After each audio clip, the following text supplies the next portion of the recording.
We are finally learning the fate of James and Jennifer Crumbley, the parents of the school shooter who killed 4 students at his Michigan high school in November of 2021. They were both found guilty of involuntary manslaughter in separate trials earlier this year. Now, today, they were both sentenced to 10 to 15 years in prison, respectively. That was the maximum sentence they were facing. Attorneys for both parents asked them to each be sentenced to less than 5 years. Here's some of what the judge said during the sentencing. Opportunity knocked over and over again, louder and louder, and was ignored. No one answered, and these 2 people should have and sure didn't. Yep. What do we think of this sentence? I just want to really quickly read some of the victims' families. They spoke out during the sentencing. This is Raina St. Juliana, sister of 14-year-old Hannah St. Juliana. She said, quote, "Our 10-year-old little brother had to learn how to write a eulogy for his sister before he even learned how to write essays." Craig Schilling, father of 17-year-old Justin Schilling, said the blood of our children is on your hands, speaking directly to the parents. And finally, Nicole Beausoleil, which means good sunshine, the mother of a 17-year-old Madison Baldwin, says, while you were hiding, speaking of the parents who went into hiding after this, I was planning my daughter's funeral. Oof, that gives you full body chills, right? It has to happen more and more. So many people want to be parents, and then these 2 are parents? Really? Yeah. It's amazing to me, Sam. Like, I really is that people decide to have this responsibility of having children and they don't want to be responsible for them.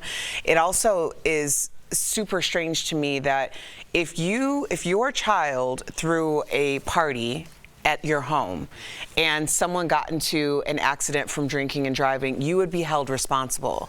How is it even a question that parents would be held responsible for their child bringing a gun, which they acquired, to a school and shooting up a school? Like, the fact that this is the precedence after hundreds of these incidents taking place is a little mind-boggling. It feels like a little too little, too late, but in some ways it's going to be right on time, because I assure you this is going to make a lot of parents think about what's going to happen to everyone in the household should their children go rogue. Yes, Erica, and it would have affected these parents because they were clearly narcissists that only cared about themselves. We're having affairs on the side while your son is writing letters saying, I'm hearing voices, the school is voicing concern, and you're just buying them a gun to just let them blow off some steam.